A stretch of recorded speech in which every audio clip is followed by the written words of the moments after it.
so full of energy and good spirits that there's a fiesta every day of the year. And there's cause to celebrate. From the arid beauty of the deserts in the north to the tropical wonder of the Lacandon rainforests in the south, Mexico has it all. Thousands of miles of white sandy beaches, mysterious ancient temples and pyramids, breathtaking mountains, and a people renowned for their hospitality. Mexico deserves its reputation as one of the most exciting travel destinations in the world. International Video Network welcomes you on this Video Visits Tour to Mexico, a journey to the sun.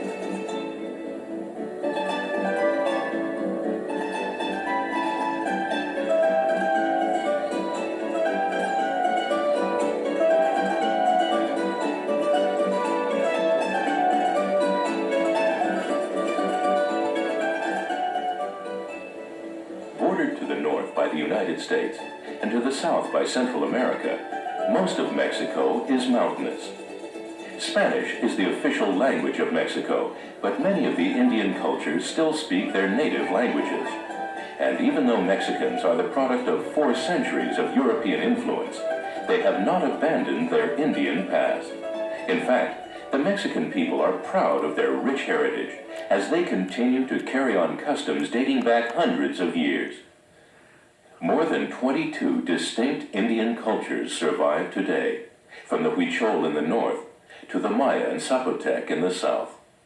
Mexico is truly a timeless country, as ancient and modern customs and values come together to weave a complex and fascinating tapestry. The beginning of civilization in Mexico is still a mystery, and even though there are over 11,000 ruins already excavated, new discoveries are constantly changing our information about the past. Nobody really knows what remains hidden in the jungle, or what new discovery may unlock secrets that have eluded archaeologists and historians for generations. It's a giant puzzle that lacks all the necessary pieces to complete the picture of ancient culture and tradition. It's a certainty, though, that we have much to learn from the ancient civilizations of Mexico. It is already understood that their grasp of sophisticated mathematics and astronomy was phenomenal. The Maya calendar, for example, is more accurate than our own, calculated so perfectly that it requires no leap year. The Gulf Coast lowlands were home to Mexico's first urban society, the Olmecs, who sculpted these giant stone figures. It's clear that they were a people of great artistic sensibility. Archaeologists today are puzzled by the broad noses and thick lips of the people portrayed in these monumental sculptures. Some believe it to be evidence of North African influence in the New World long before the Spanish conquest. This early civilization disappeared as the Olmecs were perhaps assimilated into other cultures, like the Maya or the Zapotec. The Aztecs were a powerful and innovative people who founded the ancient city of Tenochtitlan, today known as Mexico City. The Aztecs gradually expanded their land. They devised ingenious artificial islands made by piling mud on rafts so that the roots of the crops grown there eventually tied them to the lake bottom. The fertility of these islands and the success of their labors freed the Indians to conquer an empire. The Aztecs ruled all of Mexico until 1521. In that fateful year, Hernando Cortés led the conquest of Tenochtitlan in a first wave of European domination that would forever change the New World. Cortés ordered his soldiers to destroy the Aztec city, and today, Mexico's thriving capital is built directly over the remains. In fact, the Zócalo, or town square in Mexico City, is built on the site of the main pyramid of Tenochtitlan. Today, it's no coincidence to see men in Aztec finery performing traditional dances over their ancient city. These These costumes evoke the spirit of a culture that once ruled all of Mexico.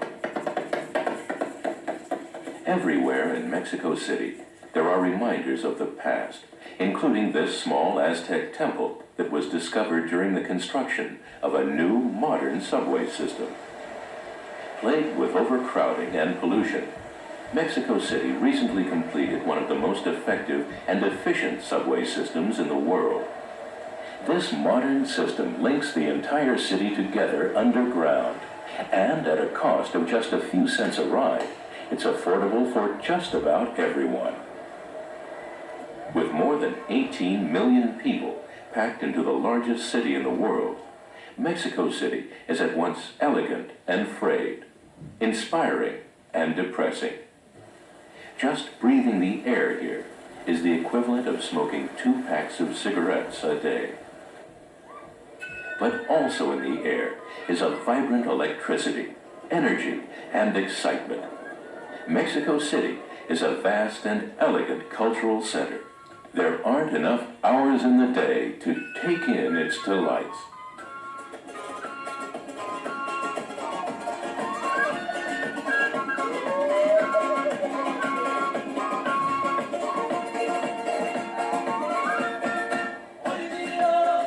Because it's built on filled land, as Mexico City builds higher and higher, it also sinks lower and lower, 13 feet in the last 40 years. The older section of the National Cathedral, located on the Zócalo, was one of the first buildings constructed by the Spaniards in the 1520s. It now leans visibly compared to the newer section completed in the 1800s. The famous Museum of Anthropology in Chapultepec Park houses one of the most extensive collections of its kind in the world. 23 exhibit halls on 2 floors surround a spacious central courtyard. The countless artifacts in these halls capture the imaginations of thousands of visitors, transporting them into the mysterious worlds of Mexico's vanished cultures.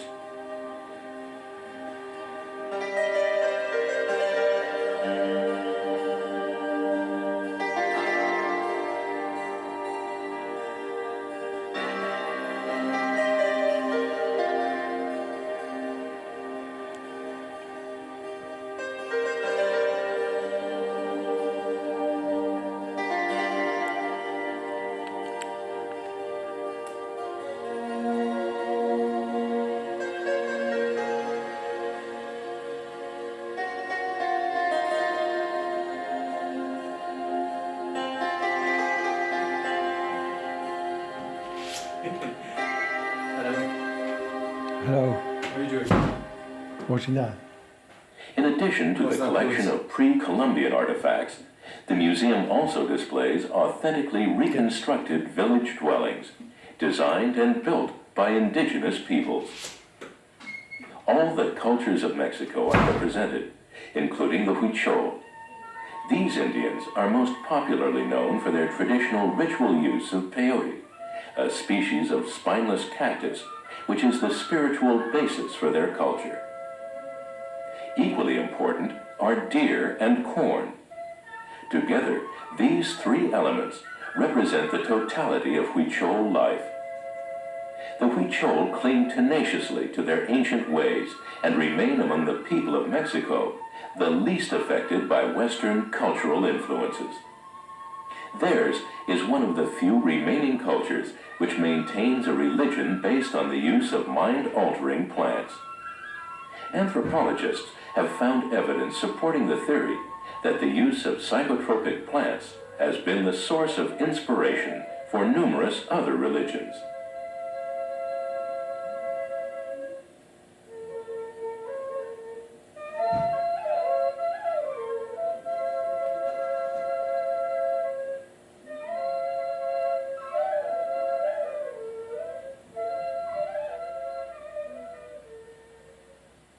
Just outside Mexico City, a beautiful forested mountain road leads to the city of eternal spring, Cuernavaca. Its perfect year-round climate has drawn Mexicans here for centuries. Today, travelers, artists, writers, celebrities, and heads of state from all over the world come to Cuernavaca to relax. It's also a popular weekend retreat for residents of Mexico City, especially inviting because of its overwhelming profusion of tropical flowers that bloom virtually year-round.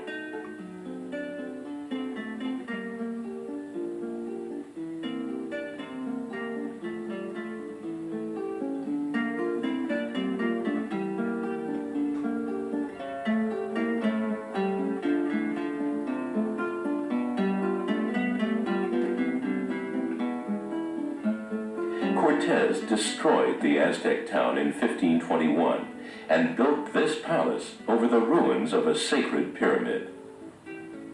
Today, the walls of the palace are adorned by the work of Diego Rivera, one of Mexico's most important muralists and colorful citizens. Rivera's powerful work depicts the history of Mexico from the conquest by Cortez until the Revolution of 1910. His intention was to create a visual textbook for the illiterate, portraying Mexico's past and telling the stories of the heroes and villains of national history. Although he was trained in Europe, he was deeply Mexican in his palette of colors and in his strong identification with the Mexican Indian. His worldview shocked many. He was a revolutionary, an eloquent and impassioned defender of collective justice. Despite his notoriety, the people love his paintings, and today his works are clearly some of Mexico's greatest national treasures.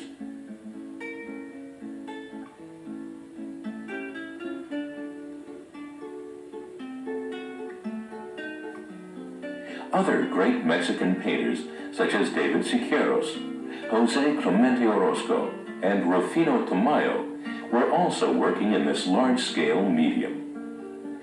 The mural movement is undoubtedly Mexico's greatest contribution to contemporary art, and its legacy can be seen in every city in the country and throughout the world.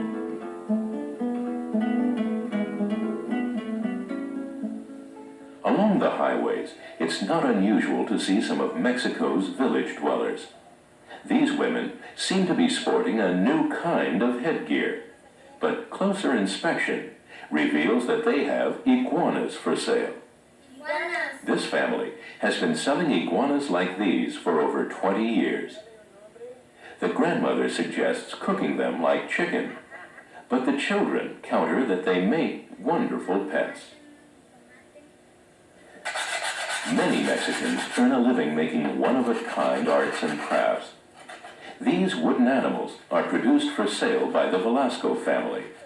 Mr. Velasco carves the figures which his wife then carefully paints. The idea for the animals arises from our heads, but the wood dictates the shape. One just looks for the figures in the wood.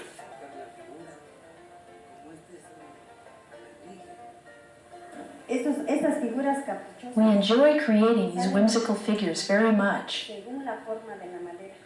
We work hard to find their shapes in the wood. It's what returns from the imagination to create the finest, most unique work, and we do it with much love.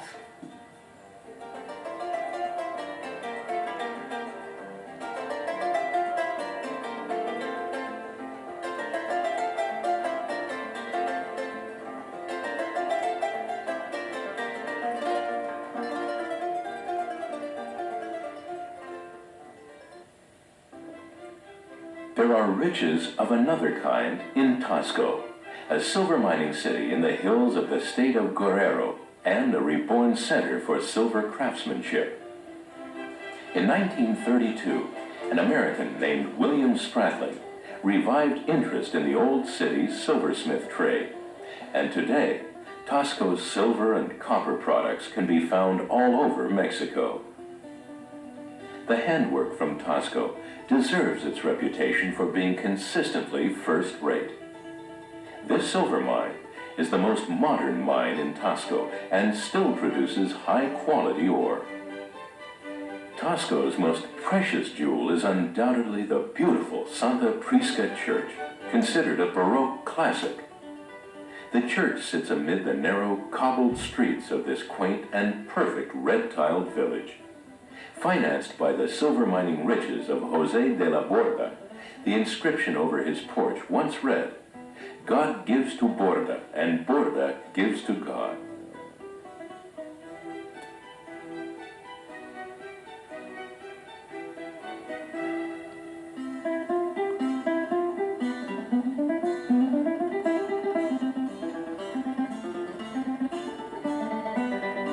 Taxco is one of Mexico's best preserved colonial towns and seems to exemplify charm as its gateways and balconies spill over with flowers of every kind.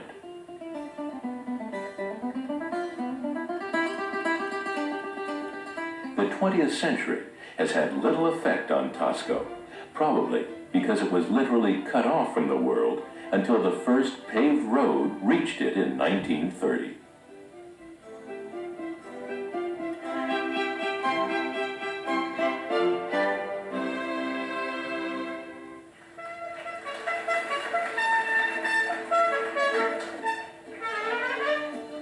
Mexicans share a love of music and dance. Every town has a group that performs traditional dances on the local village square, or wherever they might find an audience. They're often accompanied by live music, and they're always accompanied by plenty of enthusiasm.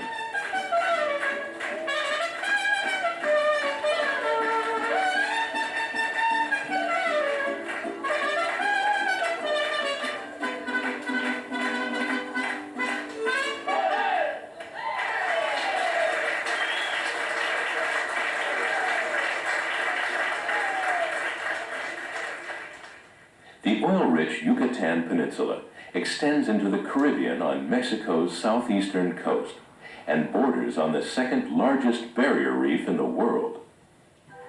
It boasts many of the finest ancient and modern cities in Mexico. Called by some the heart and soul of the Yucatan, the elegant colonial city of Merida is the commercial center of the peninsula. It was once thought of as the Paris of Mexico, and even has its own version of the Champs-Élysées, the tree-lined Paseo Montejo. Many of its European-style mansions were built by adventurers from France and Spain. They came to Merida to seek their fortunes and established vast haciendas for growing cotton, sugarcane, and sisal, which is used for making rope. They were so successful that Merida once had more millionaires per capita than anywhere else in the world. The horse-drawn carriages that still roll along the city streets are colorful reminders of days gone by. Formerly Merida's main form of transportation, they are still the most pleasant way to get around the city. Merida's central plaza is bordered on one side by a cathedral that was constructed entirely from stones taken from nearby Mayan ruins. On another side of the plaza is the Montejo House, built in 1549 to celebrate the conquest of the Maya.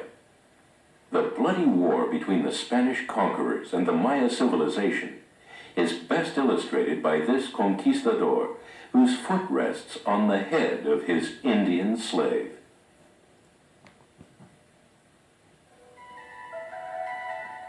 East from Merida, across the flat limestone plains, lie the ruins of Chichen Itza.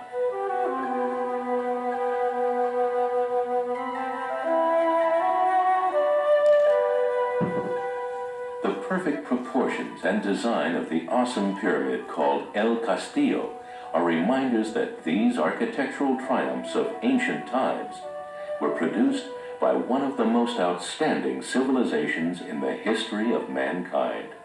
Chichen Itza means literally edge of the well and refers to the fact that the city was built around a huge natural well that supplied enough water to allow Chichen Itza to thrive in this arid land for hundreds of years. The Mayans were attentive to Choc, the rain god, and his likeness is seen everywhere in these altars called Chocmu. Many of Mexico's ceremonial sites include a ball court, and this one at Chichen Itza is the largest. The object of the game was to knock a rubber ball through a large stone ring high up on the wall, using knees, hips, and elbows. The Maya were excellent mathematicians, and in fact, they were far more advanced than their European counterparts. One of their greatest accomplishments was the invention of the zero, a concept that remained unknown to other ancient cultures. They used their skill at mathematics and knowledge of astronomy to accurately predict eclipses of the moon and to chart the movements of Venus, Mars, and Jupiter with only the slight error of 3.5 hours every 500 years.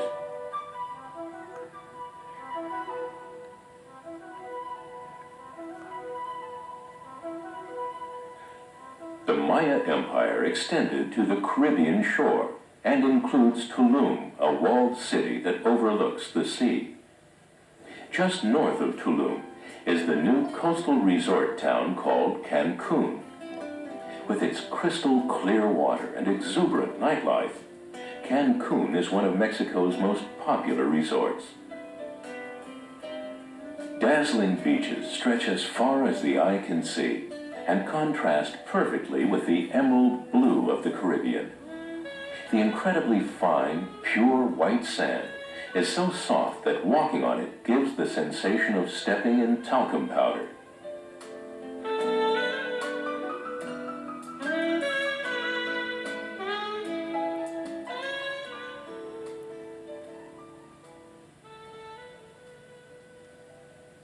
Nearby Cozumel Island has long been a favorite destination for scuba divers and snorkelers, and is also a popular port of call for cruise ships. Cozumel is surrounded by some of the clearest water in the world, with visibility often reaching 200 feet. Famous for its spectacular and diverse forms of coral, the Caribbean waters here also teem with an ever-changing rainbow of tropical fish. It's an ideal place for the novice to come and learn to scuba dive. There are plenty of safe, modern dive boats to choose from, and all are operated by licensed charter agencies. There's even an underwater park here, so that the wonders of the deep will be safe for future generations of divers.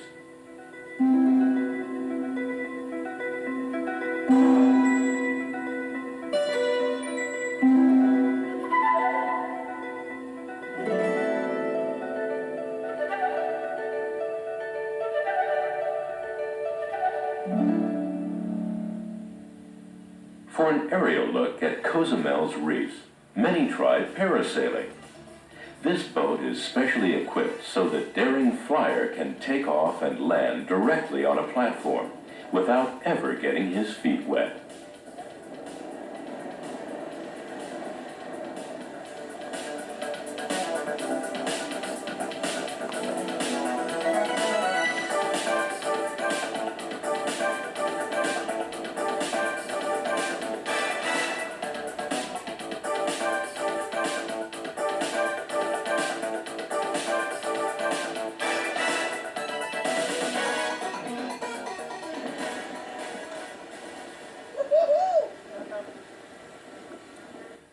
Cozumel defines one edge of the Maya Empire, whose golden age occurred in southern Mexico from about 300 to 900 AD, when they built their great ceremonial centers. One of the most successful of these cities was Palenque, which became the dominant center in the region.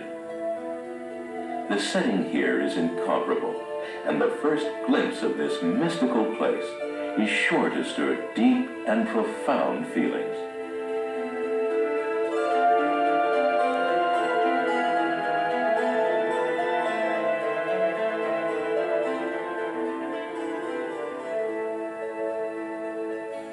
The towering stepped pyramid, finely laid out palace, and great ceremonial center are exquisitely adorned with sculpted stones and covered everywhere with hieroglyphic inscriptions. Imagine these buildings as they once were, decorated entirely with brightly colored paint and roofed with palm thatch.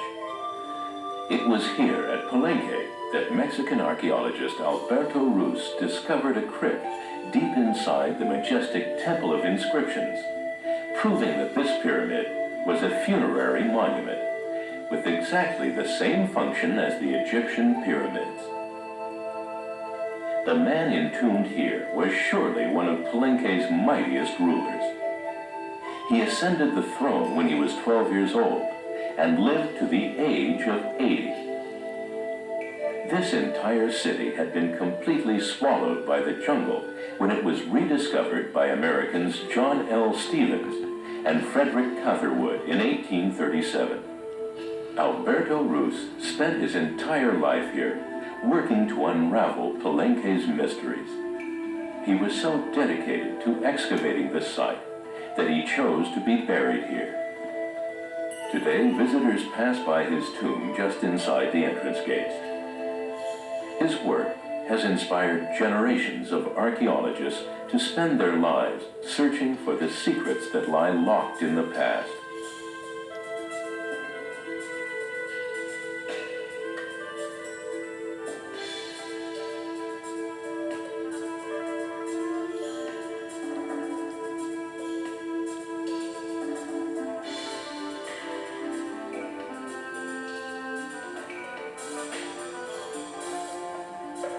Today, Mayan descendants still inhabit many parts of southern Mexico, and these proud people continue to struggle fiercely against losing all vestiges of their great culture.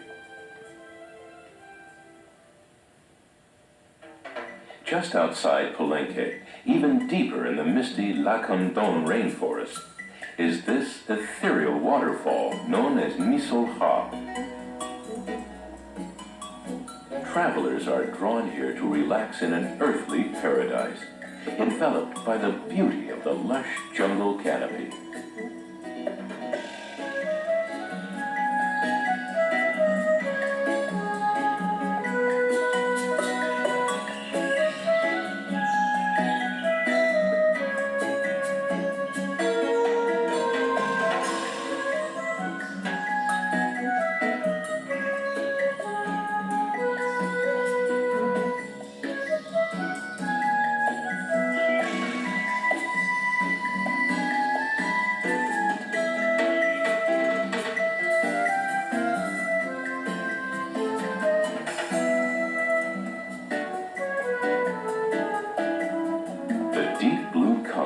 Cascading water at Agua Azul is said to be the result of particles of reflected turquoise in the river.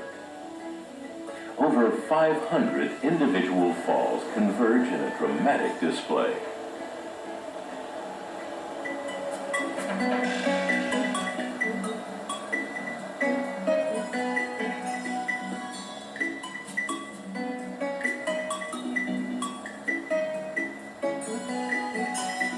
Downstream, beyond the rapids, are tranquil pools that offer a refreshing respite after a day of tropical heat. Just a few steps into the nearby jungle are Indian villages inhabited by people who continue to live a simple lifestyle, barely affected by the outside world. Many of these people are descended from pure Mayan ancestry and speak very little Spanish. The tropical forest that enshrines the Mayan archaeological heritage of Mexico is at risk as the population continues to soar at a record pace.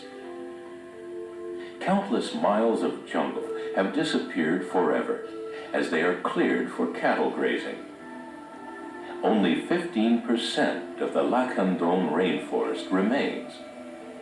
Awareness of the problem is growing, but solutions seem as far away as the ancient civilizations that once thrived in the jungles.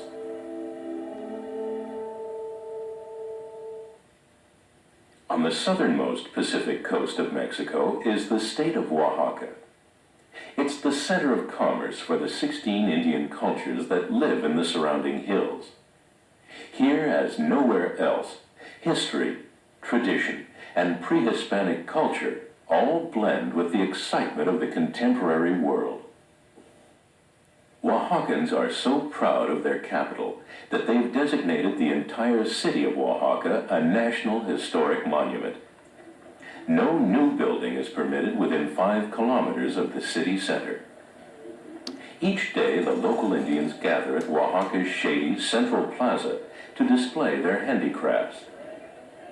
The plaza is one of the most beautiful in all of Mexico and provides an inviting spot for leisurely relaxation, or perhaps for a shoe shine and a morning cup of coffee. Its colonial charm and street-side cafes are reminiscent of the older sections of a fine European town.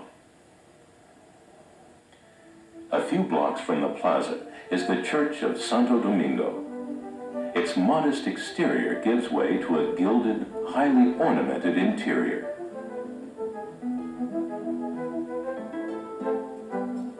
At the highest point of the ceiling, hundreds of angel faces converge where God's eye can watch over them and the world.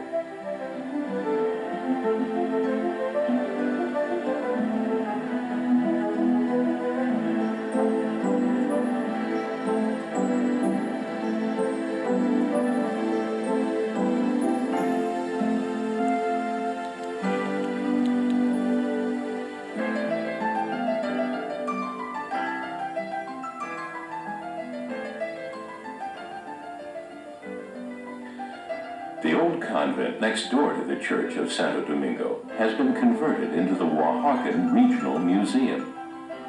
It houses a collection which includes finely wrought Mixtec jewelry and unusual artifacts. These pieces are just part of the treasure that is one of the largest ever found in the Americas.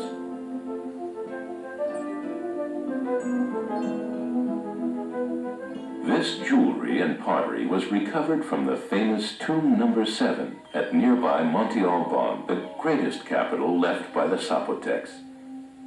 Their descendants still speak the language of their ancestors and constitute the 4th largest language group in Mexico. The giant mountaintop was sculpted by hand, and the formidable ceremonial center arose. Wave after wave of indigenous cultures occupied Monte Alban, embellishing its elaborate and powerful design.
One theory has it that Monte Alban functioned as an ancient university and medical school, and that these mysterious figures, known as the dancers, represent disease-stricken and deformed bodies, and may have been an early medical dictionary.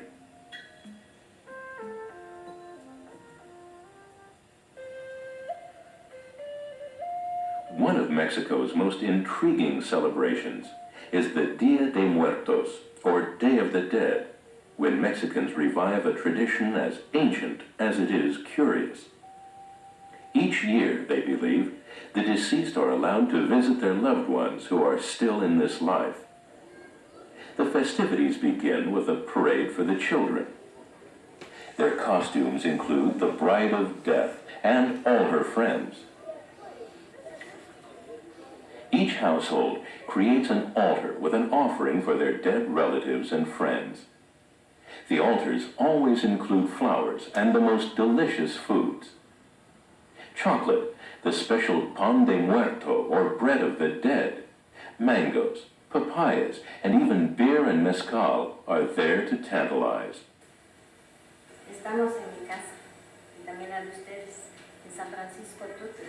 We're in my house in San Francisco Tuxtla, and this is my mother, Simona Flores. She is 80 years old. El altar es el significado para nosotros. Behind us is our altar, which is of significance in following our beliefs, which we celebrate the 1st and 2nd of November. Ahorita están prendidas las velas. The candles are lit for my father, who has passed on, so that he may have light, as well as bread, chocolate, and fruit. Chocolate, fruta. Carne de puerco, de pollo. The meat can be pork or chicken in a mole sauce, but it must be perfectly cooked. De todo, bien cocido. The glowing votive candles and tasty chocolate figurines, sugar skulls, and the characteristic aroma of burning copal incense all contribute to the special feeling that profoundly affects everyone present, and allegedly those absent as well. Day of the Dead celebrations are sure to include music, dancing in the street, and theatrical performances. At night, the festivities culminate when the Zócalo is illuminated by uniquely Mexican firework displays. Giant pinwheels, flaming towers, and waterfalls of fire light the night and send thrills through the crowd. The Dia de Muertos isn't a somber occasion, because the Mexican has a firm belief in the immortality of the soul. This holiday welcomes death as an inevitable and almost humorous part of life. In fact, the Mexican mocks death, calling him Old Boney or the Dandy. On the final day, families pour into the cemeteries, arms filled with flowers, decorations, and offerings. They spend the day there visiting with their deceased relatives who have returned to join in the festivities.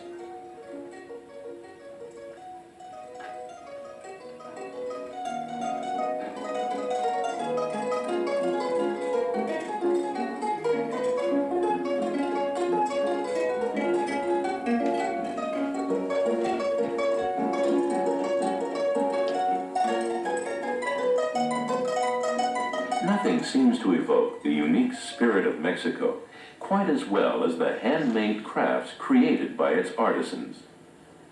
Every Mexican marketplace proudly displays wares rooted in traditions hundreds of years old. Baskets, clothing, pottery, and jewelry are hawked on practically every street corner. It's a bargain hunter's paradise, and haggling is a fine art in Mexico. For high-quality products, it's better to go to a special center known for its finer crafts. The most famous center for Mexico's superlative rugs and blankets, called Serapes, is Teotitlan del Valle. Most of the weavers in this rustic mountain village still spin their own yarn using old-fashioned spinning wheels and a lot of elbow grease.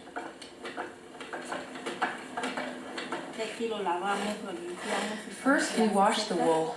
When it's dry, we card it. Then we make it into yarn. It's washed one more time. Then we dye it with natural colors. This color comes from a cactus. This gives different shades of red. This is indigo and makes shades of blue. This is huizache. We use it to make black and brown.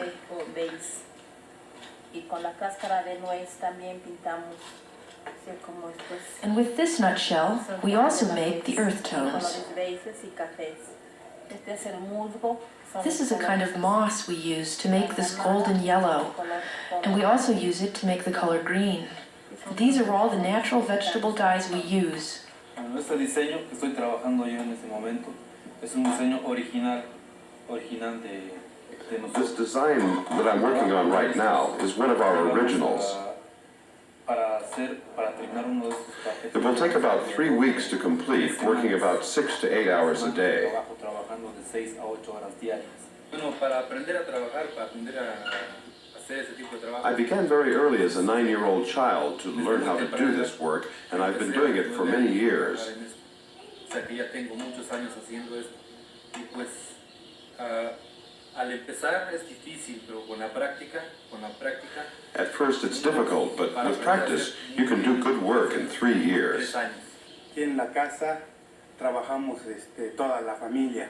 Everyone in our family works here in the house. My parents, my children, my wife, and my brothers all work here together. Mis hermanos trabajamos aquí todos. Y lo que más hacemos es los Mostly we make traditional blankets. tradicionales. Sí hacemos también, por ejemplo, como este. We also do these Indian designs. Diseño, This one is Navajo. Navajo. Este es la serpiente emplumada. Well, this one, the plumed serpent, symbolizes the god Quetzalcoatl. Sí hacemos también, por ejemplo, como This is a design created by the painter Escher. pintor Escher. Y hacemos también otros como, por ejemplo, This one of the flowers is by Matisse. Matisse. The weavers produce a wide variety of designs that range from traditional Mixtec and Zapotec patterns to the modern paintings of Picasso, Escher, and Miro. Their rugs are widely distributed, but many people enjoy a trip to the weavers' homes and workshops to select an original work of art. Also near Oaxaca City is the town of San Bartolo Coyotepec, home of the Rosa family. Doña Rosa invented the process for making the famous black pottery of Oaxaca. Her son is proud to pass on his mother's secret and carry on the family tradition. Mi mamá fue la señora que se llamó Doña Rosa. My mother, Vamos a ella. Donna Rosa, invented this brilliant sheen for this black pottery and is very famous for it. It transforms the gray to this shiny black. Now, everyone in the village is using this process. Black pottery is not completely black clay. It transforms in the fire with the high temperature. You make it brilliant with a rock. It's a quartz rock. Then it goes to the oven to bring out the shine. Antes que vaya al horno, se abrillanta.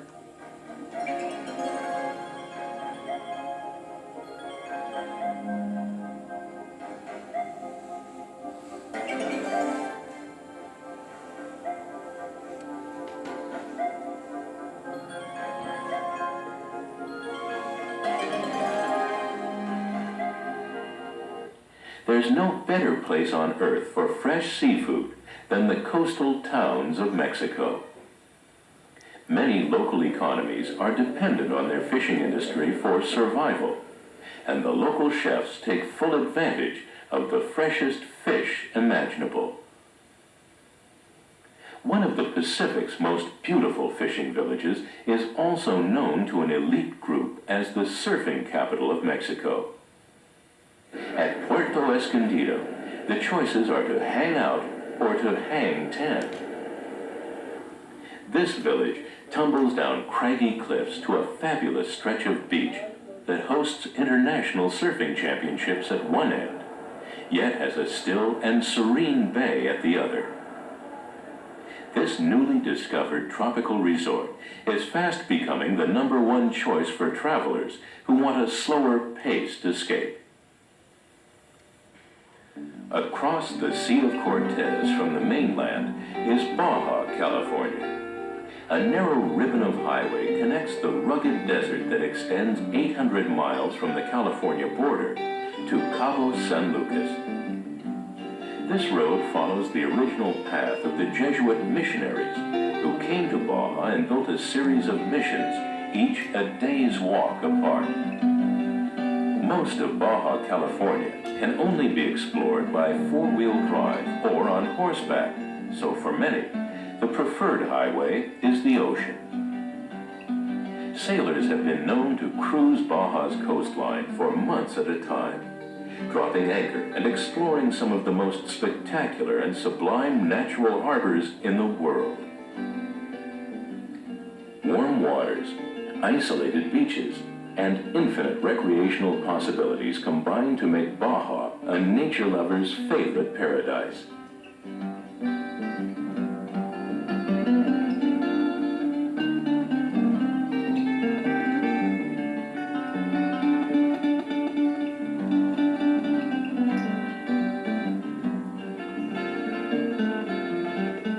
The endearing pelicans of Baja's coastline soar and dive along almost any beach. These lucky survivors have made an impressive comeback from virtual extinction just a few years ago. Their population is continuing to grow, and so they exist as an airborne testament to optimism. They're a delight to watch with their comic solemnity and impressive in-flight maneuvers.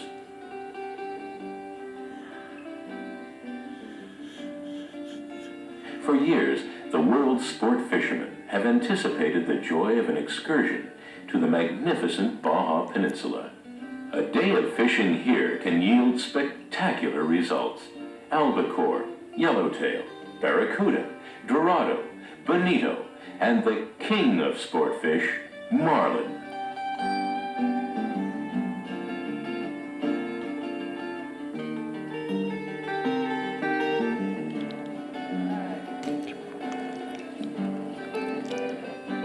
Just south of the Tropic of Cancer, at the beginning of the 950-mile stretch of coast known as Mexico's Riviera, is Mazatlan. Here, pleasure is reduced to the essentials, made easy by the perfect beaches, friendly natives, and carefree way of life. Each one of Mexico's coastal resort towns has its own unique flavor, but they all retain the romantic impulses of old Mexico. Puerto Vallarta is an appealing labyrinth of cobblestone streets, blazing whitewashed buildings, and red tile roofs. At the southern end of Mexico's Riviera is Acapulco. There's nothing else like it in Mexico. It's easy to see what brings people here. It's the nighttime action, the daytime excitement, and the sun. This world-class resort continues to set the standards that the rest of Mexico's beach resorts strive to match. A beautiful bay lined with luxury hotels, designer shops, and a cosmopolitan jet-set atmosphere have kept it the queen of the Pacific Coast resorts. One of Acapulco's most famous sights is the Quebrada, where brave or maybe just foolhardy young men dive off an unbelievably high cliff into a minuscule inlet 130 feet below.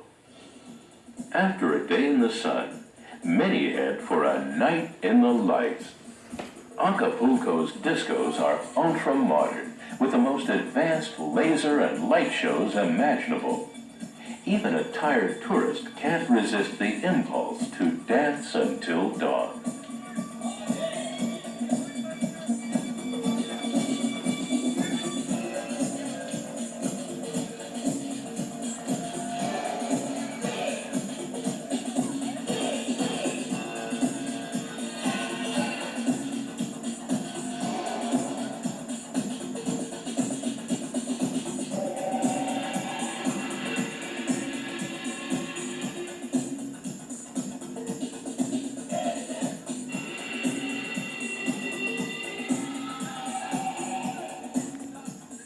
Mexico's coastal resorts are certainly one of its finest natural resources, and the tourist industry is Mexico's second most important national product.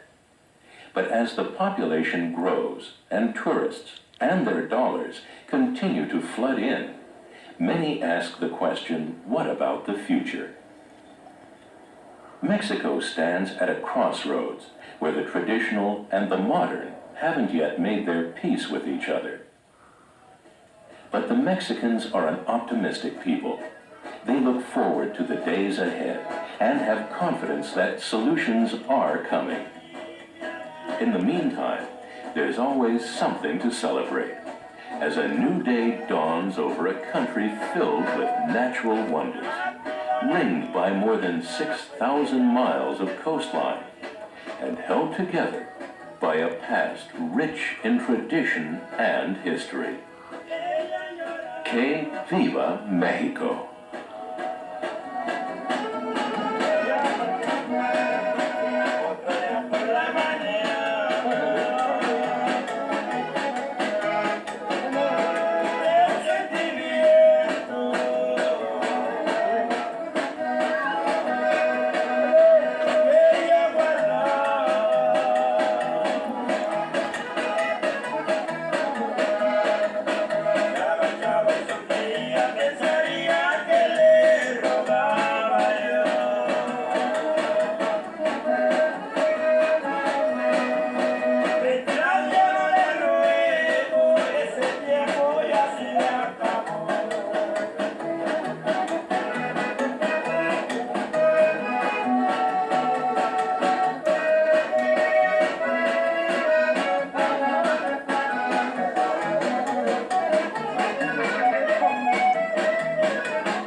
International Video Network brings you the greatest adventures in video entertainment. Award-winning documentaries from Reader's Digest, exploring the masterworks of man and nature. Travel planning videos from Fodors, revealing looks at the people, places, and cultures of the world. Rand McNally Video Expeditions, taking you to some of the most remote and dangerous places on Earth. Rand McNally Video Travelers, whirlwind tours you can enjoy from the comfort of your living room. Super Cities, celebrating the best-loved cities of the world. And Video Visits, whisking you away to exotic, romantic, and popular destinations. International Video Network, great adventures in video. See your local video retailer or call International Video Network at 1-800-669-4486, extension 850 for your free catalog, featuring more than 250 travel, documentary, and special interest videos.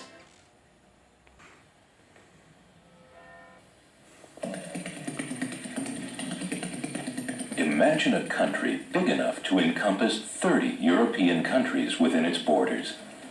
Fill it with natural and geologic wonders. Color it with the exquisite hues of exotic birds and flowers set against a background of lush green vegetation. Burnish this paradise with the orange and yellows of the southern sun. Etch it with thousands of miles of tumbling rivers. Embellish it with mountains, forests, beaches, and islands. Blend in the hues of a multitude of races and cultures, and glaze them with the warmth and hospitality of a single united people. Link the 5 regions of this country, each a gem of inimitable brilliance, and give this glittering tropical tiara a name. Brasil, meu Brasil brasileiro.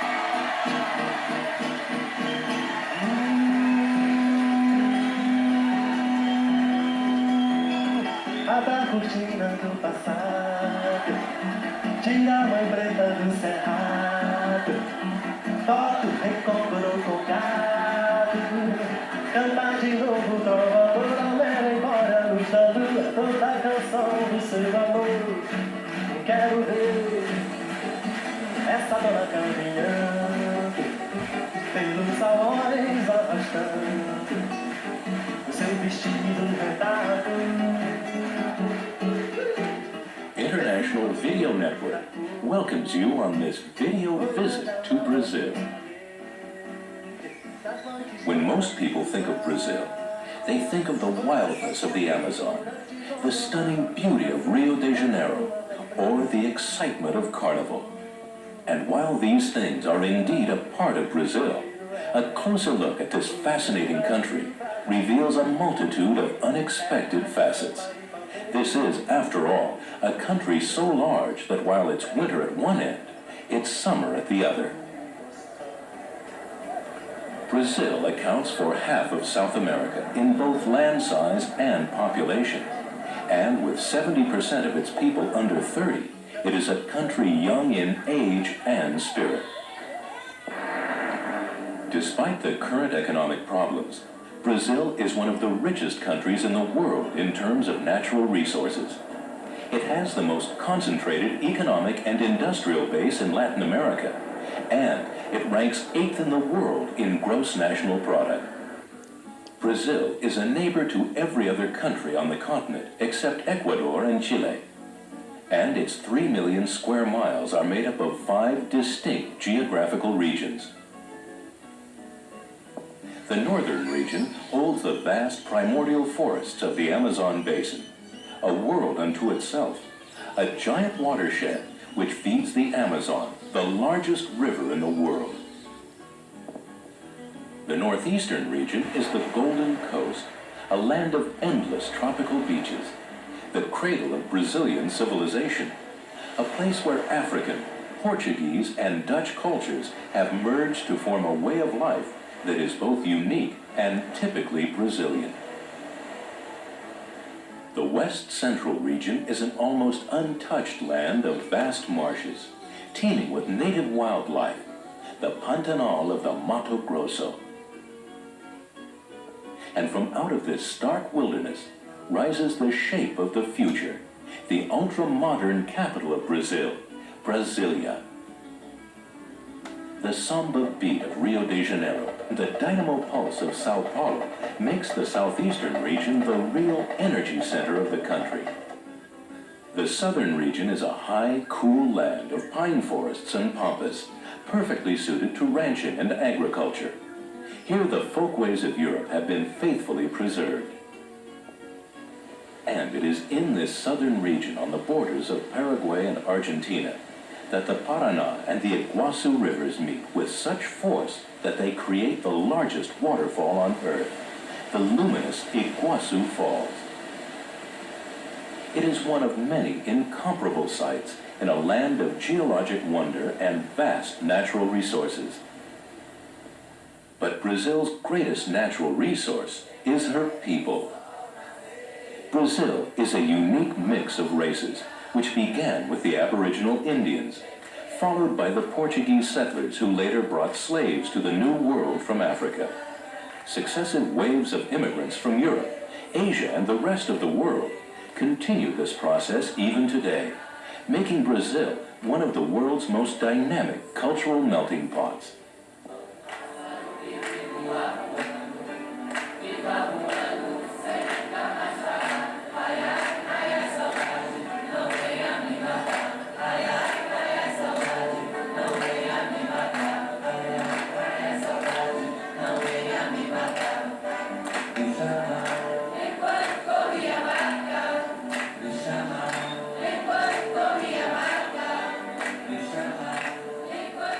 Brazilians are united by a love of music, the Portuguese language, and an intense spirituality that finds expression in both traditional Roman Catholicism and in specifically Brazilian practices, such as macumba and candomblé.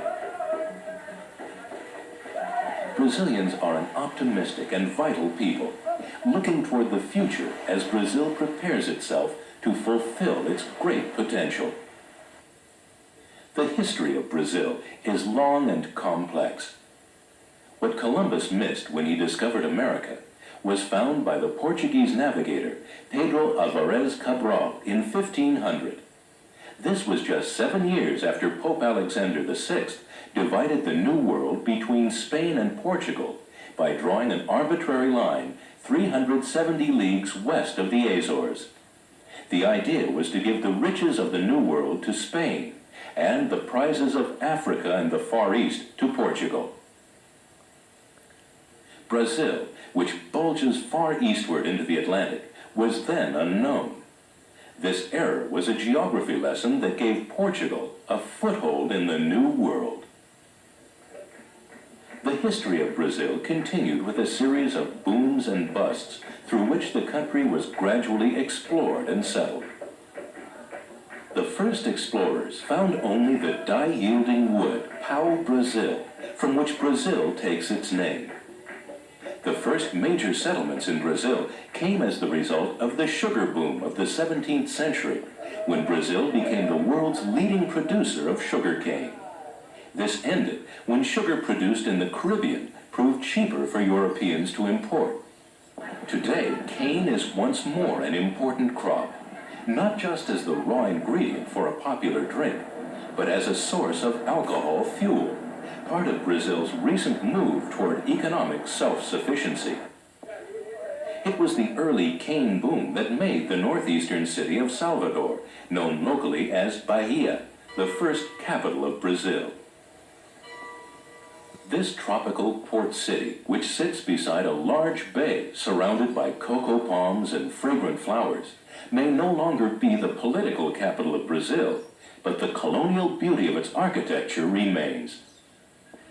It is here that the descendants of the slaves who provided the physical energy for the sugar boom today provide much of the spiritual and emotional energy that makes Brazil so very alive. Salvador, minha Bahia, capital, grande rio. Salvador, minha Bahia, capital, e eu vou, e eu vou, e eu vou. Na sexta-feira eu vou subir na ladeira do Pelo, e eu vou, e eu vou, e eu vou. Eu coração palpito, vou subir na ladeira do Pelo.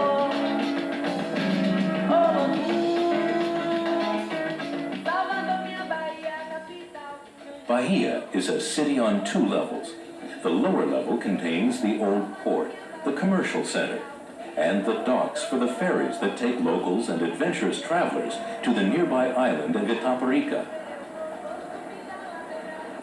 The upper city can be reached by steps, or, as in Lisbon, by a public elevator. The old market on the waterfront is the main trading center for the tons of fresh fruit, fish, and sugarcane that come into Bahia every day. There is a special flavor to life in Bahia, and there is a special flavor to its cuisine, a spicy blend of African sauces and local seafood cooked in palm oil. Bahian food has become so popular that it can now be found served on street corners throughout Brazil. Another uniquely Bahian tradition is capoeira, or foot fighting. Developed in Brazil by the slaves, it has evolved into a highly ritualized martial art. Capoeira shows today are staged with explosive energy.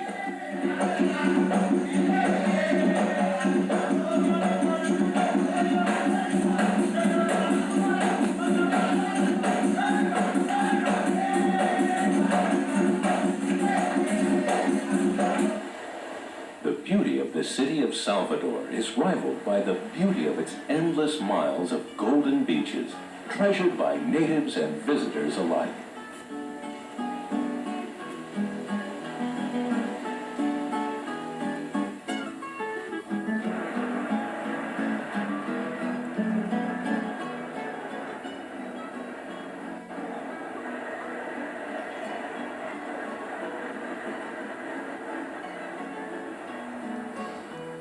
Brazil is the largest Catholic nation in the world, and it is said that there is a church for each day of the year in Bahia. The famous convent of São Francisco de Assis, with its sumptuous carved gold leaf and its classic murals, is but one of the hundreds of Catholic churches that grace the city. Despite the city's pride in its many Catholic places of worship, the Bahiano is also the Brazilian most deeply involved in African belief systems, the intriguing worlds of Macumba, Candomblé, and Umbanda.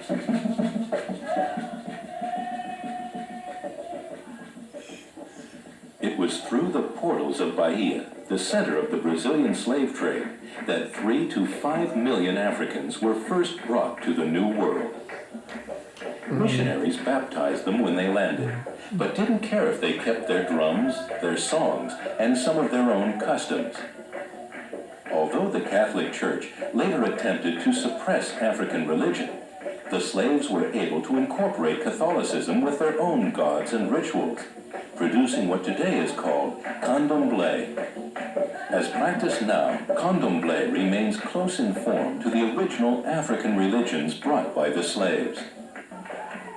Umbanda, the most popular form of macumba, is a colorful blend of candomblé, Catholicism, American Indian religions, and European spiritualism.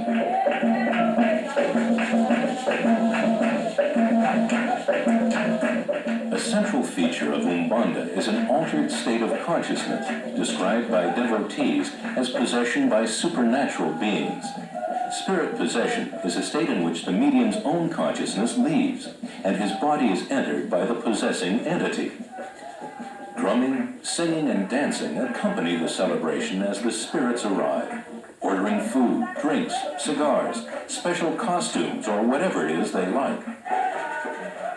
Umbanda members report feeling spiritually or psychologically cleansed after recovering from possession. Anthropologists, psychologists, and medical doctors have been intrigued by the success of Umbanda in treating certain psychological and even medical problems. Through Umbanda, the dispossessed seem to regain a sense of power and respect by associating themselves with powerful supernatural forces. Umbanda also helps to integrate the adherent's personality by allowing the expression of repressed aspects of his or her personality in the context of possession. However it is understood or explained, Umbanda functions as a psychotherapy for the poor. People come seeking solutions to their problems, and Umbanda offers them the help they need. In recent years, Umbanda has become a powerful force in Brazil's popular culture, providing a means of expression and creativity, and its influence can be felt throughout Brazil. Although Salvador remains a rich cultural center with its macumba, its capoeira, and its exuberant carnival, Brazil's history moved on in the late 1700s as the demand for sugar began to decline, and groups of explorers known as bandeirantes or banner bearers left the coast to explore the interior. These explorations paid off handsomely when gold was discovered in the present-day state of Minas Gerais. And so began Brazil's next big boom. The tons of gold which came from Brazil during the gold boom produced enough wealth to finance the Industrial Revolution in Europe. The original capital of Minas Gerais was the Baroque city of Ouro Preto, built in the 1800s. Ouro Preto's unique beauty inspired UNESCO to declare it a World Historical Monument. As a consequence, the city still retains the grace and elegance of its old world heritage.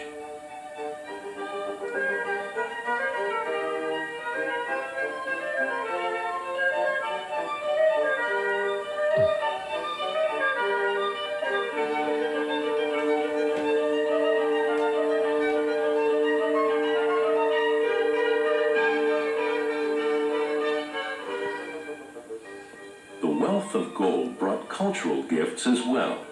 Minas Gerais produced one of the Baroque period's most astonishing artists.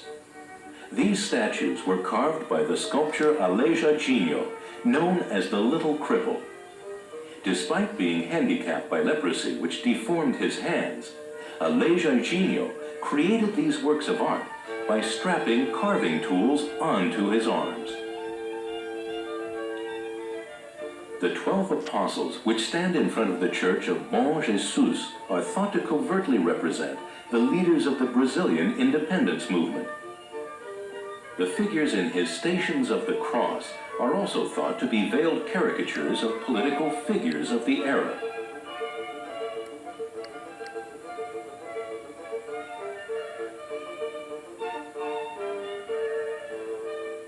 Although the gold boom eventually faded, and with it Ouro Preto's short-lived distinction of being the richest city in the world, the economic importance of the state of Minas Gerais remains. The region is a geologist's utopia, with mineral wealth of less obvious but no less important value. The state of Minas Gerais is so littered with crystal, sparkling ores, and semi-precious stones that the land is almost always smoldering as a result of sun-started fires. Here, the Earth's crust has blossomed, yielding beautiful clusters of every imaginable type of natural crystal.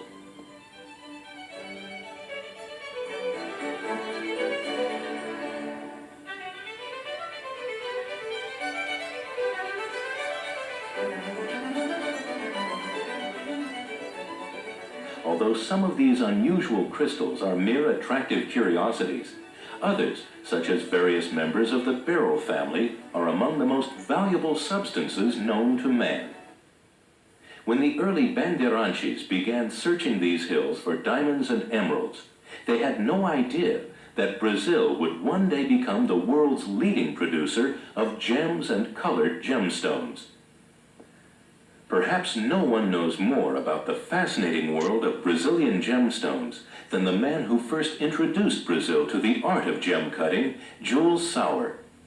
The search for gemstones is almost as long as Brazil exists, which means 500 years.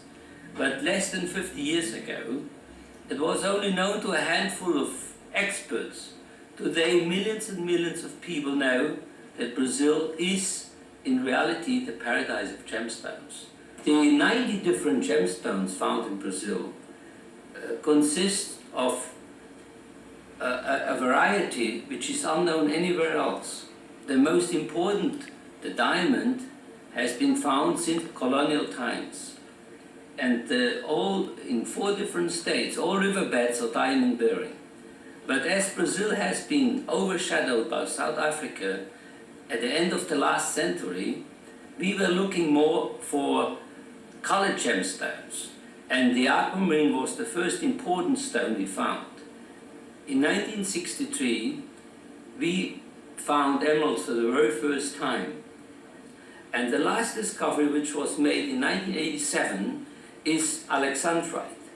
Alexandrite is an extremely rare stone, and it's very, very high. It's more costly than the finest diamond. A good alexandrite can cost up to $15,000 a carat. The imperial topaz, or precious topaz, has been for many, many years one of the most covered gemstones in Brazil, and also the highest priced gemstones. The old capital of the state of Minas Gerais, Ouro Preto, is also the capital of the imperial topaz.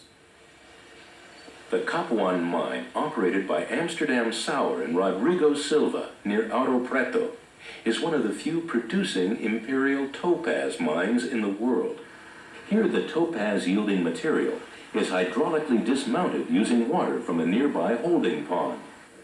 The material is then mechanically transported to the beginning of a series of flumes and screens where it is carefully classified and separated. Here the material is further classified by a vibrating separator.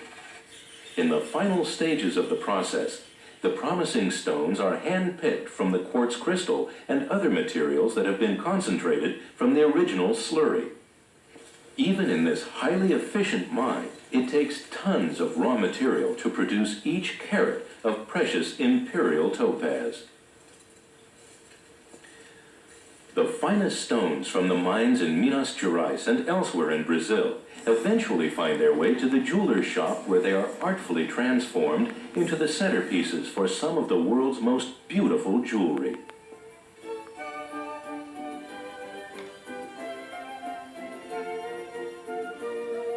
The allure of these beautiful colored gemstones is so great that almost no one leaves Brazil without at least one. The values to be found in Brazilian gemstones are legend, but you must be careful where you buy. Everyone has a bargain waiting for the unwary tourist. Some of the cheaper ones, like the ones offered by these boys on the streets, may even be colored glass imitations. Anyone serious about purchasing fine jewelry would do well to learn a little about the 4 C's and to make their purchase from one of the established, reputable firms that have outlets in all the major cities. And there's no better place to buy them than in the fine shops of Rio de Janeiro.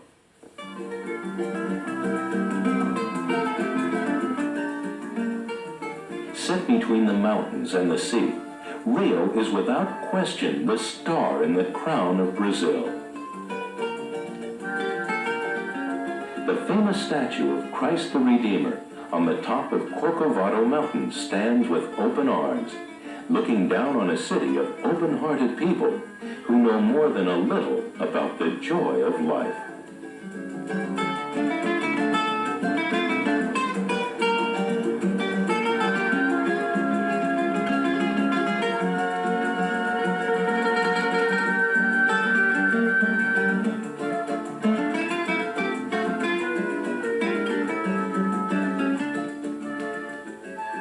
The beach is our living room, say the Cariocas, the name the natives of Rio give themselves. It is not just an exquisite ribbon of sand decorating several perfect bays. It is an extension of their homes, their lives, and they play hard.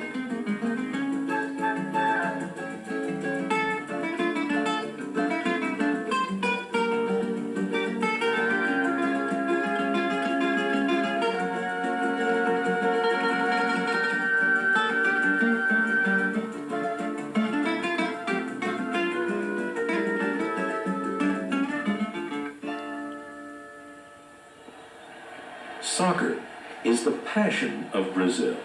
The sandy athletes in this game will take this same intensity with them when they go to Rio's Maracanã Stadium, the world's largest, with room for over 200,000 fans.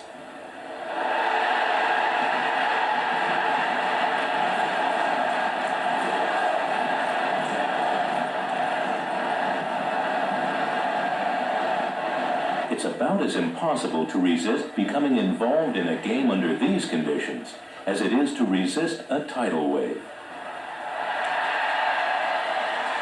Emotion surges, and each play of the ball is an event of insuperable importance.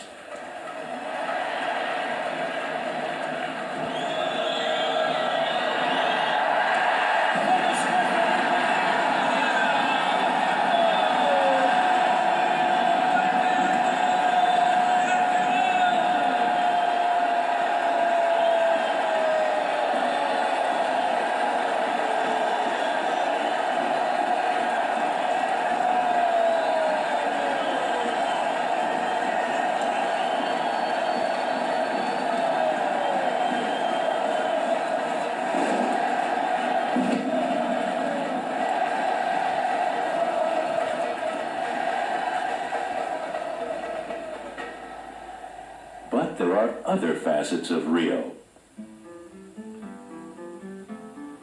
There is a tranquility possible here as well.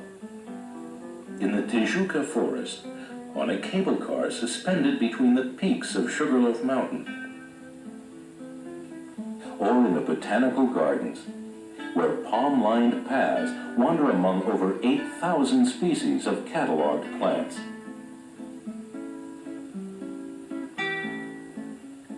These fragile blooms are found in the orchid house.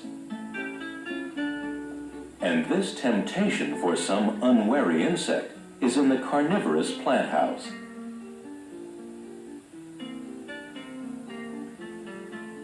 There are also examples of economic plants, such as vanilla, cinnamon, coffee, and exotics like coca, perhaps the world's most controversial plant, and thousands of flowers of every shape and color.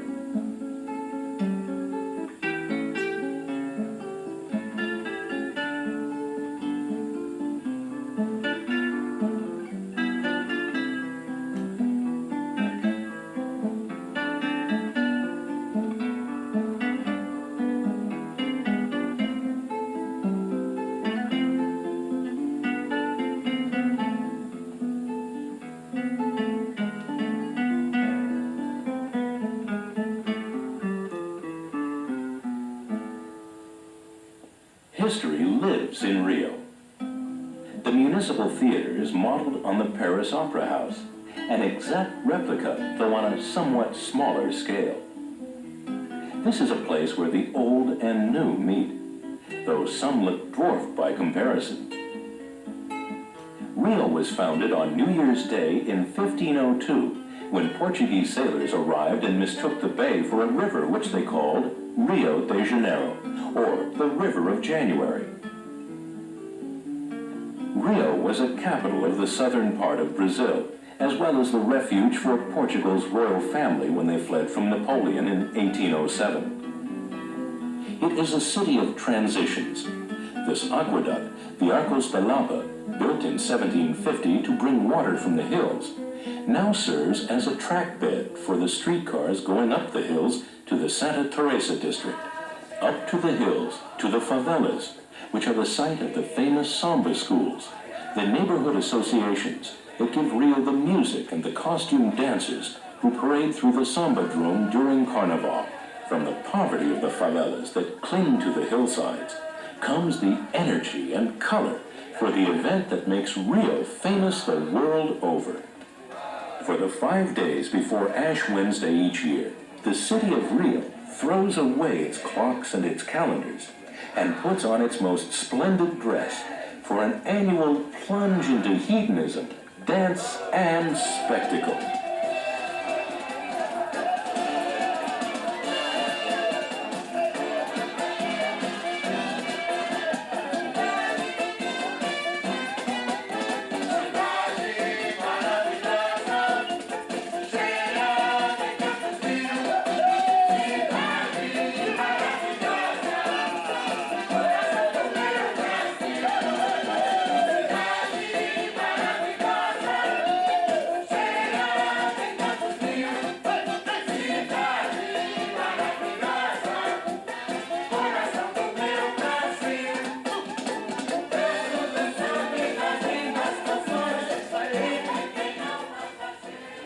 Everything in Rio takes on a carnival air.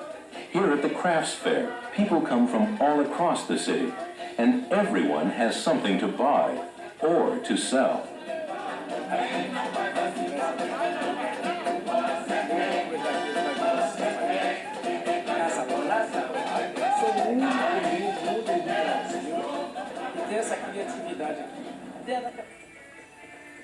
At the San Cristobal Flea Market, immigrants from the Northeast arrive each Sunday to renew old friendships and have a good time.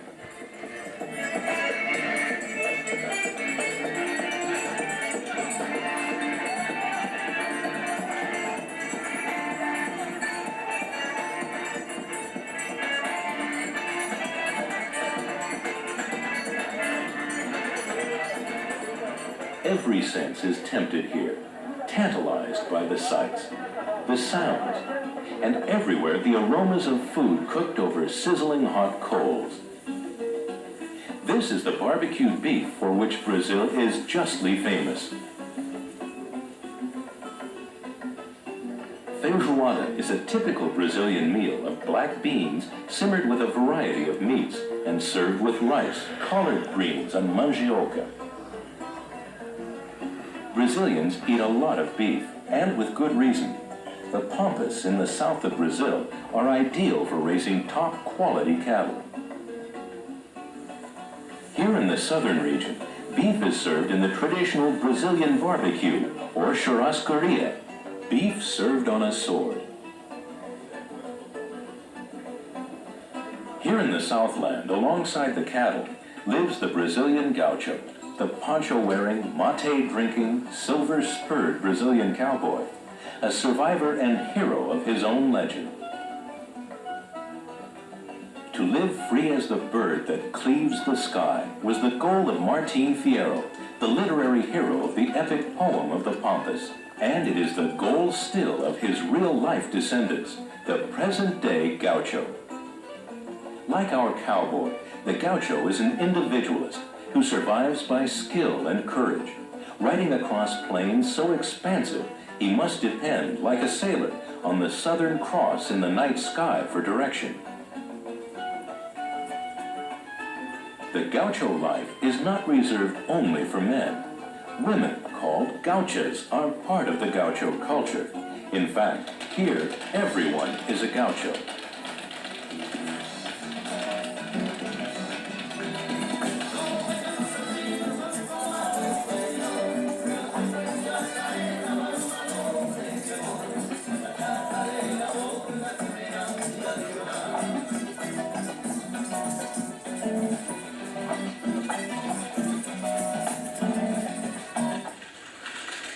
This is not only the land of the gaucho, but the home of a people who have held on to their European roots, recreating the old world in the new. The Southland was congenial to these settlers from Europe. It is the only region of Brazil with 4 distinct seasons, looking every bit like the European countryside, except for the palm trees. The town of Gramado looks very German, which isn't surprising because German immigrants settled here in 1824 and developed a prosperous agricultural economy. In fact, this part of Brazil retains a European way of life that seems to have almost disappeared in Europe. But the southern region isn't only a land of agriculture. It is a region of natural wonders as well.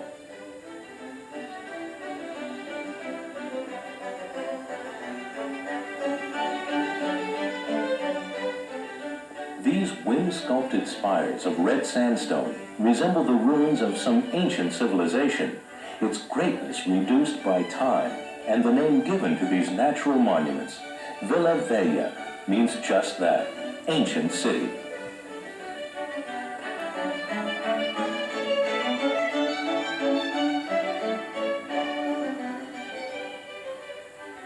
Itenbagino Canyon is a dramatic 5-mile wide fault cleaved by geological movement. Feathery waterfalls descend to a private Eden between these fern-covered walls.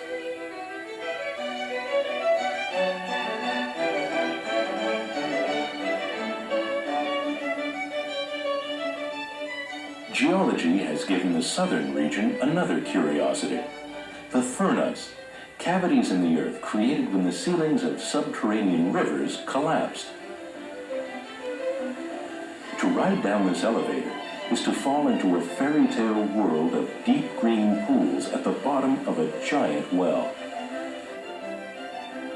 Nothing, however, can prepare anyone for what is to come. Iguazu Falls overwhelms all expectations.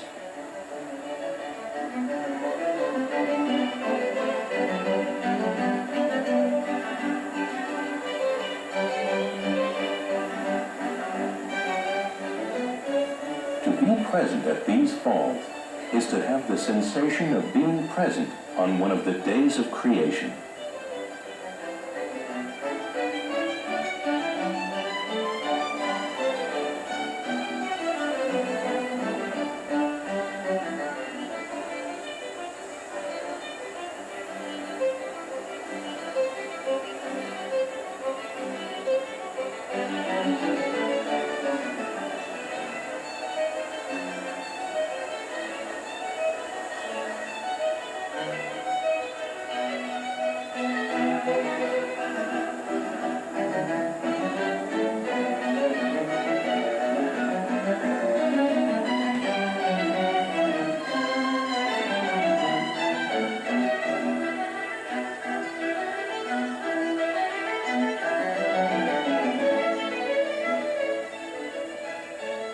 There are more than 275 separate falls, each higher than Niagara here. And visitors can choose from a variety of vantage points, or fly above in a helicopter.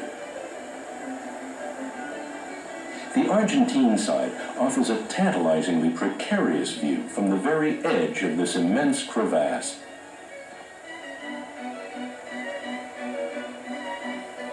On the Brazil side, there are a series of platforms, each with a different view, and all easily accessible by foot from the historic Tropical Hotel. It's good to experience the wilderness, but to be able to bring civilization along is almost too good to be true. far to the north, in the lush forests of Brazil's northmost region, the same comforts await the traveler at the famous Hotel Tropical in Manaus, a place where the mysterious world of the Amazon waits just beyond the gate. The Amazon forest, which blankets 40% of Brazil's territory, is more than just an exotic travel destination. It plays a vital role in the health of our planet. Its greenery generates 50% of the world's supply of oxygen, and the living jungle helps maintain the critical balance of gases in the Earth's atmosphere. This tropical rainforest is the home to more than 1,800 species of birds and several hundred species of mammals, and more than 1,500 species of aquatic creatures inhabit its countless miles of waterways.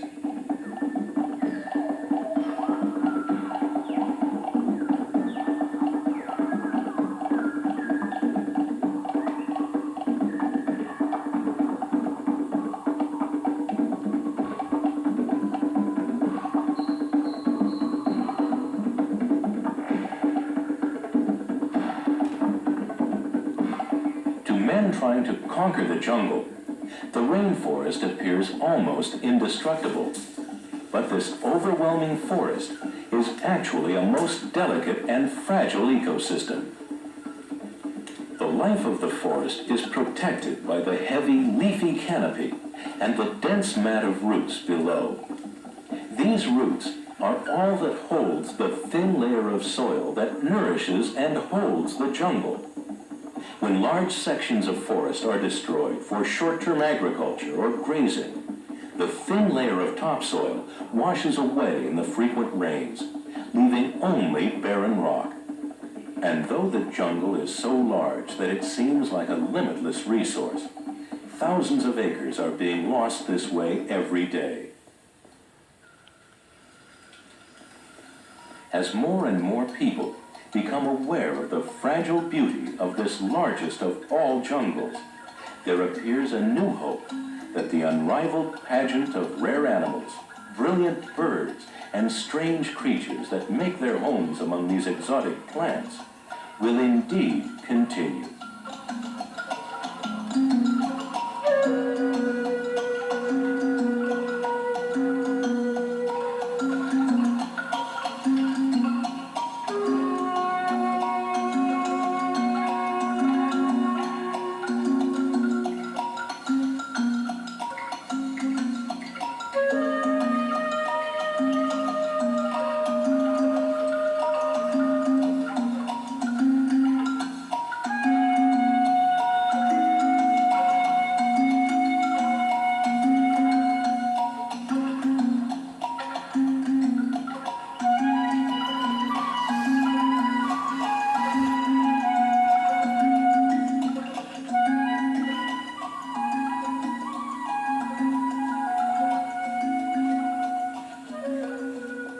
Gateway city to any excursion into the Amazon is Manaus. Manaus was born as a result of the great Brazilian rubber boom, a boom that began with the discovery of the rubber tree here in the heart of the jungle. With its great plantations of trees yielding a sap that could be turned into rubber, the Amazon became the world's largest producer of natural rubber by the end of the 19th century. The wealth of the rubber boom created a thriving city in the heart of the wilderness that could only be reached by a 1,000-mile ride up the Amazon River. With the completion of its majestic neoclassic opera house in 1896, Manaus became a unique cultural oasis.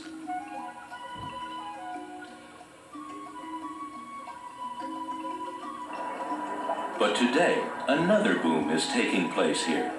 Manaus is not only the jumping-off point for visitors into the interior, but it is also a busy free trade zone where manufactured goods can enter the country exempt of import duty. Shoppers come here from all over to take advantage of bargains in everything from perfume to electronics. Manaus is also the busy port for a region where the main transportation system is the Amazon River and its tributaries. These classic Amazon riverboats function not only as people movers, but transport virtually everything that comes into and out of the jungle. The river is not just the basis for transportation, but for food as well. There are over 1,500 varieties of fish in these seemingly endless waters, and the local diet consists largely of fish caught by the local fishermen. One of the many unusual sights along the river near Manaus is the famed wedding of the waters. Here the dark waters of the Rio Negro meet but do not merge with the heavy muddy waters of the Solimos until 5 miles downriver, where they finally blend to form the coffee-colored Amazon.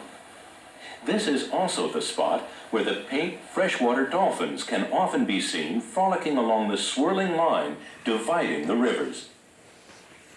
At this point, it is hard to imagine that this huge body of water began as a trickle thousands of miles away on the slopes of the Andes, and that before it reaches its destination, it will become like an inland sea. At the mouth of the Amazon, on Guajara Bay, is Belém, an important port linking Brazil with North America. Founded in 1616, its name means Bethlehem. Belém is the site of the old Vero-Peju market. It means see the weight, named after the large scales used to weigh the fish that are landed nearby. The market is a huge commercial center, where each day at dawn, a colorful fleet of riverboats bring fresh fish, produce, and local crafts to sell. In these stalls, you may find anything from magic potions to snake skins, dried toads, and alligator teeth.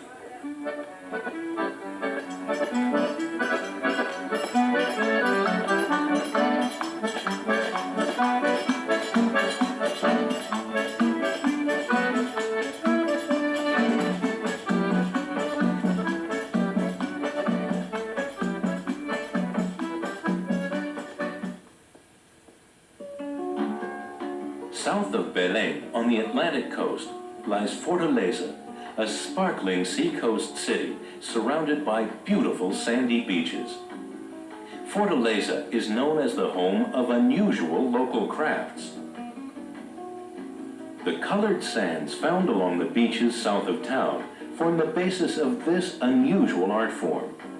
Here Aida Crisostomo creates fantastic miniature landscapes by placing sand collected by her husband into glass bottles with almost infallible artistry and precision.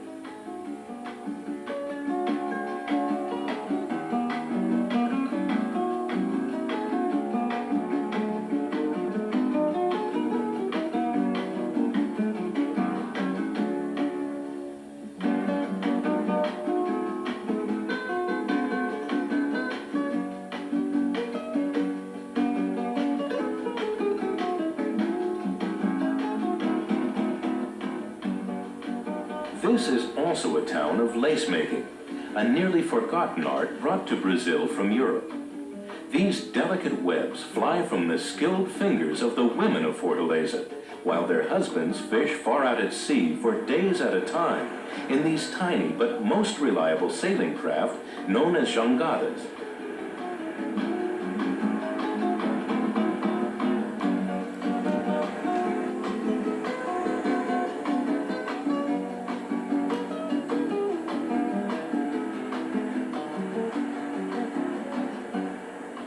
In the late afternoons, as the sunlight deepens to amber, the sculpted ridges of the dunes become ski slopes. This local pastime was invented by the kids here and is not quite as easy as it looks.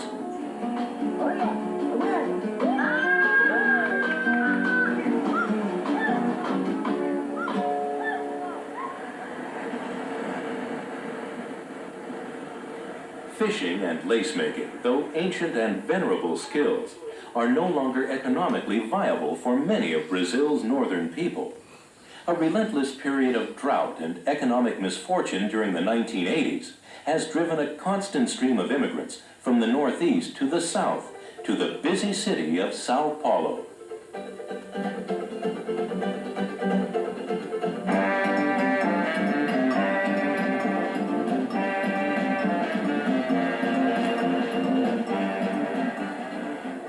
This is Brazil's Big Apple. Sao Paulo is the commercial, industrial, and economic center, not just of Brazil, but of all South America. With a population of over 10 million, it's actually the third largest city in the world. Sao Paulo is where people come to work, to make it, and they bring to the city an energy, a pace and a rhythm that even a New Yorker would find hard to surpass.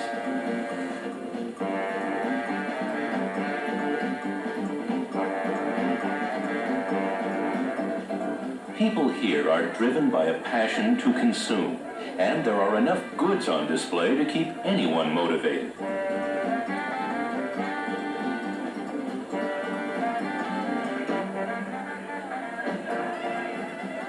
Almost everything that can be produced by man is produced in Sao Paulo.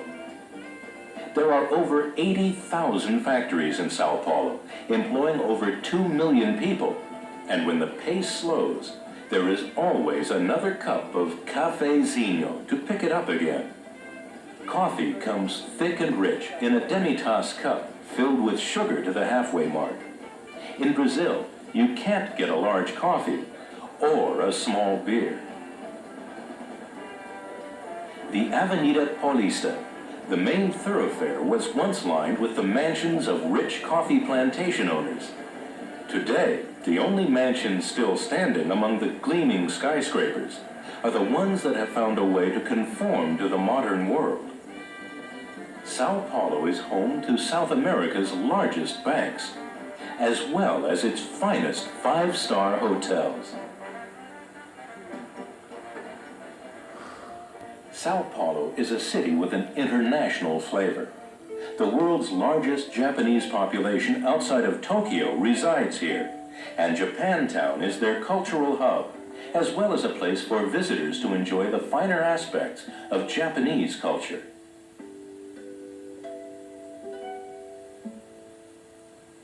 The vast concrete and steel sprawl of the city is broken with countless oases of green. The Zoological Gardens is one of the 7 major zoos in the world, with thousands of animals from all the regions of Brazil.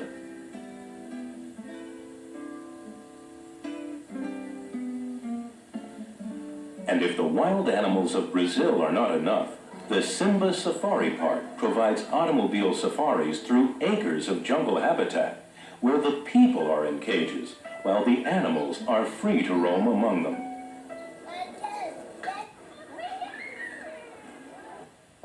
39 miles from Sao Paulo is Santos, Brazil's busiest port.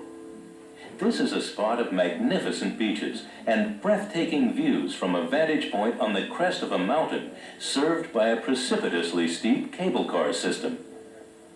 From here, you can reflect on a quieter past, characterized by graceful churches and cobblestone streets, or watch the bustling activity as millions of tons of goods move in and out of South America's largest seaport. There is another story to Sao Paulo besides the thriving port, the glistening buildings, and the ever-expanding middle class. That story is best illustrated by the favelas and the mansions that coexist throughout Brazil. There is still a great deal of poverty in Brazil. Although the economy is growing, there is great unemployment, and social programs are difficult because Brazil still must use its vitally important capital to service a tremendous international debt. Today, by expanding more moderately and by broadening its economic base and moving rapidly toward economic self-sufficiency, this forward-looking country hopes to bring the prosperity that it is capable of producing to all of its people, no matter how remote they may be. It was this intent to increase Brazil's prosperity by opening the interior to development that led to the creation of one of the most dramatic cities in the world, Brasilia.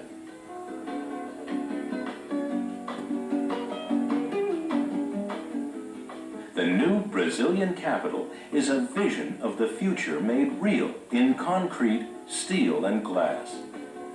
Rising from the plains of the Central Highlands, Brasilia seems like a mirage against the tropical sky that here seems bluer than elsewhere.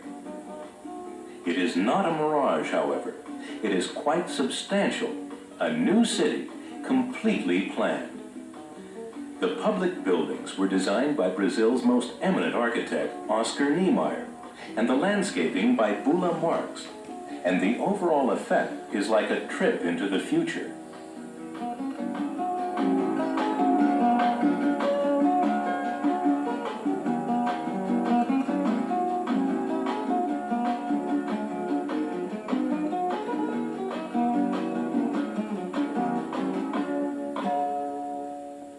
Brasilia remembers its past, but more importantly, it looks forward to Brazil's promising future. Juscelino Kubitschek, the president who proposed and guided the building of Brasilia, knew that Brazil was a land of great potential waiting to be realized. A land with the natural and human resources to eventually become one of the world's great nations. This monument commemorates his speech to the nation on October 2nd, 1956. As I cast my eyes once again over the future of my country, I foresee a new sun dawning with an unbreakable faith and a limitless trust in its great destiny.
National Video Network brings you the greatest adventures in video entertainment. Award-winning documentaries from Reader's Digest, exploring the masterworks of man and nature. Travel planning videos from Fodors, revealing looks at the people, places, and cultures of the world. Rand McNally Video Expeditions, taking you to some of the most remote and dangerous places on Earth. Rand McNally Video Travelers, whirlwind tours you can enjoy from the comfort of your living room. Super Cities, celebrating the best-loved cities of the world. And Video Visits, whisking you away to exotic, romantic, and popular destinations. International Video Network. Great adventures in video. See your local video retailer or call International Video Network at 1-800-669-4486, extension 850 for your free catalog, featuring more than 250 travel, documentary, and special interest videos.